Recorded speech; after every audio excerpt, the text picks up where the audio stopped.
We need, I believe, a better choice to energize and get more people involved. So the first Democrat has come out to officially say that President Joe Biden should drop out of the race. This is Mr. Lloyd Doggett. He's a Democratic representative in Texas. The first, I guess, chip to fall, assuming there's going to be more. There's been a lot of, discussion openly from Democratic politicians in the press about the idea that if Biden drops out and what they'll do then. But there hasn't been anybody, or at least until now, with Lloyd Doggett, claiming or saying outright that Biden should drop out. So Lloyd Doggett here saying, I want to share with you my statement calling on President Biden to withdraw. I'm not going to read all that, but I'm happy for you, or sad. But here are some quotes from CNN. So I represent the heart of a congressional district once represented by Lyndon Johnson. Under very different circumstances, he made the painful decision to withdraw, Doggett said in a statement. President Biden should do the same. So going on to say this could help usher in a new generation of leadership, which Biden himself said was part of his goal in being president, was to be the bridge to the next generation. Though he never explicitly said that I'm only going to be a president for 4 years, though there was a story about that leaked to the press before, I believe it was before the election, that apparently there were discussions behind the scenes that maybe this would just be a one-term thing. But there's a lot of misremembering about what Biden actually said. So he never actually said he would just do 4 years, but he did say he would be a bridge. And this goes to this, which I got to say I find annoying to read this because it's correct. In retrospect, I wish I had said it earlier because I think this needed to be a decision that was made much earlier in the process. This meme that I saw on Twitter perfectly encapsulates my feelings here from Talia Jane. Tough call. Proving the left was right. Letting the U.S. collapse into fascism. Team Biden. People on the left have been saying this forever. That this should have been a real discussion before the primary, not after the primary. Now, if he is going to be replaced, if he does choose to step aside, which is a big if, it's going to be a rush to get the campaigning together, to figure out, how this is all going to shake out, because it's July. The election's in November. Now, for most countries, that is not a big deal. Most countries have 3 months of an election, not, 3 years. But the U.S. is different. And it's also, to be fair, very large. There are many different groups to speak to and different perspectives and, different cultures within America itself. So it's a whole different thing. But it would be, it's going to be a rush if Biden decides to withdraw now. Now, I want to share this clip. Lloyd's made, I'm going to call him Lloyd. my old buddy Lloyd, he made a lot of appearances in a lot of media, but I purposely chose this clip because of the expression on the anchor's face.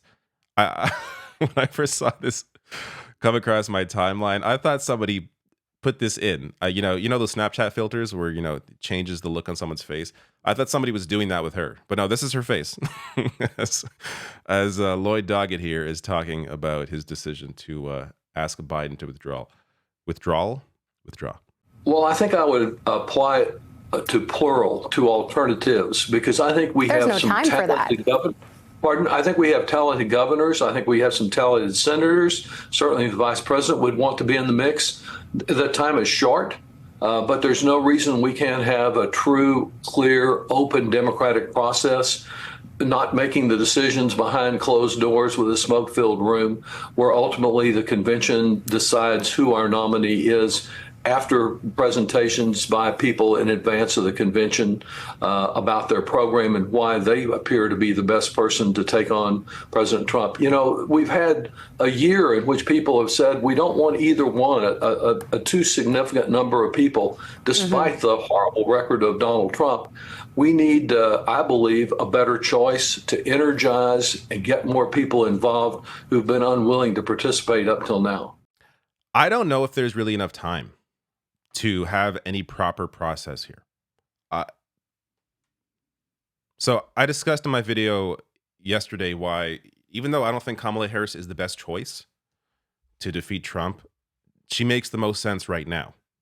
Because for one, she's the vice president. That makes the most sense. There's very little time to do anything else. And also, she's the only one that can, under law, get all of the campaign cash that Biden has raised that is already being used on staffers and ad buys around the country. No other candidate can legally have access to that money. There's a process. So David Dayen has a piece in the American Prospect that I quoted in my video yesterday, but there's a process by which you can try and move some of that money to, or move that money to a PAC, but then the PAC can't interact with the campaign, and the ad buys for a PAC is higher compared to a campaign, so the money wouldn't go as far. Essentially, it just makes the most sense, both from just a logical perspective, but also just the fact that Kamala Harris has access to that money, that it's hundreds of millions of dollars. So again, I don't think she's the best candidate, but I think she's good enough to beat Trump, and I think she definitely would do better than Joe Biden. And again, I went over a lot of that polling in my other video, but Kamala Harris right now is polling about the same as Joe Biden is, but she has the ability, I think, to grow a lot more in her support if she were to be the candidate, because she has not really been in front of cameras too much. But again, all of this, of course, hinges on Joe Biden actually dropping out, which we're going to see after this weekend. Apparently, according to a report from the New York Times that was also shared by CNN, there's an ally of Biden that talked to Biden who is apparently considering his future in the race. And this weekend, meaning this interview coming up with George Stephanopoulos and the two campaign stops he has coming up, these are going to be very important for him. If he cannot perform well in these appearances, then he is more likely to decide that he's not going to continue. But I still think, just knowing politicians, knowing egos, knowing Joe Biden, it's going to be very tough for him to come to the realization and the decision that he should not be the candidate.